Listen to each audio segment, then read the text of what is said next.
তারা বাংলাদেশের কোনো রাজনৈতিক দল ছিল না, তারা বাংলাদেশে কোনোদিন বাংলাদেশিদের জন্য রাজনীতি করেনি। তাদের গোড়া আরেক জায়গায়, তারা মরিয়া প্রমাণ করিল তাহাদের গোড়া কোন জায়গায়। বর্তমানে যে কথাগুলো আমরা বারবার বলি যে বাংলাদেশের ফ্যাসিবাদ বিরোধী জাতীয় ঐক্যটাকে আমরা শক্তিতে পরিণত করে এগিয়ে যেতে হবে।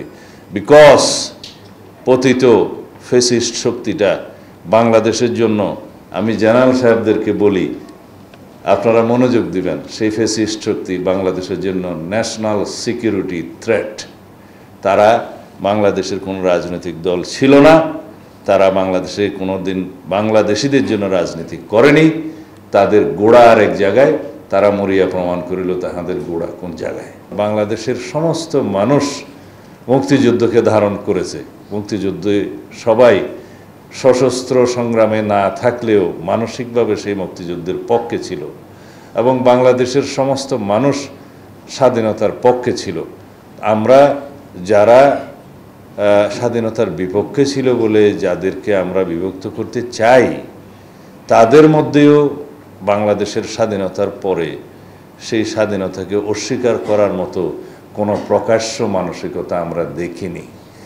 যারা হয়তো বাংলাদেশের স্বাধীনতাকে গ্রহণ করতে পারেনি, তাদের মধ্যে কিছু কিছু ভিন্ন চিন্তা থাকতে পারে, কিন্তু সেরকম দুঃসাহস বাংলাদেশে কেউ দেখায়নি যে বাংলাদেশের স্বাধীনতাকে অস্বীকার করার মতো কোনো বিভক্তিমূলক বক্তব্য দিয়ে আজ পর্যন্ত আমরা দেখিনি। যদিও আমরা মনে করি বাংলাদেশের স্বাধীনতার পক্ষে বিপক্ষে এই বক্তব্য দিয়ে আমরা ঐক্যবদ্ধ জাতিকে বিভক্ত করা, এটা আমাদের কাম্য হতে পারে না।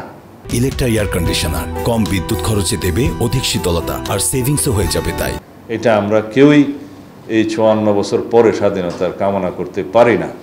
যেহেতু আমাদের উদ্দেশ্য হচ্ছে এবং আমাদের প্রত্যাশা ২০২৪-এর ছাত্র গণ অভ্যুত্থানের আকাঙ্ক্ষা, শহীদের রক্তের আকাঙ্ক্ষা হচ্ছে আমরা একটি ঐক্যবদ্ধ জাতি হিসাবে এগিয়ে যাব এবং এই জাতি একমাত্র আমাদের উদ্দেশ্য হতে পারে একটি বৈষম্যহীন, সাম্যভিত্তিক, মানবিক মর্যাদা ভিত্তিক, সামাজিক সুবিচার ভিত্তিক রাষ্ট্র বিনির্মাণের জন্য, সমাজ বিনির্মাণের জন্য, সরকার ব্যবস্থা বিনির্মাণের জন্য, যার মধ্য দিয়ে আমাদের অর্থনৈতিক মুক্তি ঘটবে।